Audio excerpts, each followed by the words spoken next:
Oui, ce mail de Timéry de Papé Été. Bonjour Lolo. Bonjour Timéry. J'ai 27 ans, je suis croyante et catholique, mais j'ai été très étonné de l'envergure prise par l'ordination du nouvel évêque de Papé Été.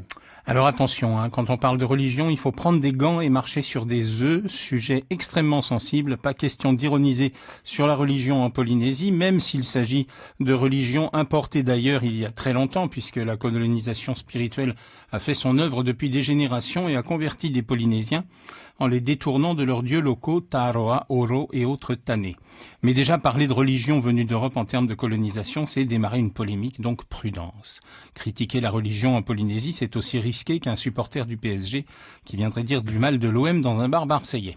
Donc que l'on soit bien d'accord, toutes les croyances sont respectables, la foi est quelque chose d'admirable, on a encore pu le voir avec les sinistrés des intempéries, dont certains qui n'avaient pas grand-chose et qui ont tout perdu, se raccrochent justement à cette foi pour ne pas sombrer.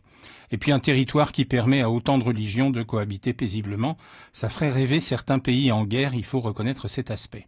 Ce n'est donc pas le sujet, et en effet les catholiques concernés ont vécu l'ordination de Monseigneur Cotenso comme un événement exceptionnel. Mais comme le dit notre auditrice, ça a été un sacré barnum mobilisant tout le gratin local, un protocole exceptionnel et une retransmission en direct intégrale par les 2 chaînes de télé locales. On n'avait pas vu ça depuis le dernier Hawaii Kinuiva. Il ne manquait que des vues aériennes par drone à l'intérieur de la nef métallique de l'église Mariano Terrao, des commentaires de Marie Drucker et de Stéphane Bern et un duplex vidéo avec le pape François au Vatican. Et puis donc, je le disais, tout le gratin, ils étaient venus, ils étaient tous là, nos élus locaux, plus le haut commissaire représentant de l'État laïque et la ministre de la République, Erika Barrett. Il ne manquait plus que l'empereur, sa femme et le petit prince. Ambiance œcuménique paisible, sachant que d'après le site Tahiti Tourisme, ce sont les protestants qui représentent la plus grande communauté religieuse en Polynésie. Et donc, du coup, si on se demandait si la loi de 1905 sur la séparation de l'Église et de l'État était effective ici, on a la réponse non, elle ne l'est pas. Les religions s'invitent partout, dans le débat public et dans la politique également. Les catholiques enthousiastes présents samedi à la mission ont déclaré avoir un nouveau berger, terme que j'ai entendu à 2 reprises. Moi, j'ai beaucoup pensé à John Lennon et sa chanson No Religion, Imagine, plutôt à la chanson Imagine.